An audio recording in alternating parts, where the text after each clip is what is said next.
Welcome you all for the memory verse from 66 books of the Bible. Today's memory verse from Song of Solomon.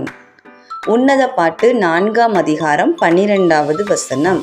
என் சகோதரியே, என் மணவாளியே, நீ அடைக்கப்பட்ட தோட்டமும் மறைவு கட்டப்பட்ட நீரூற்றும் முத்திரிக்கப்பட்ட கிணறுமாயிருக்கிறாய்.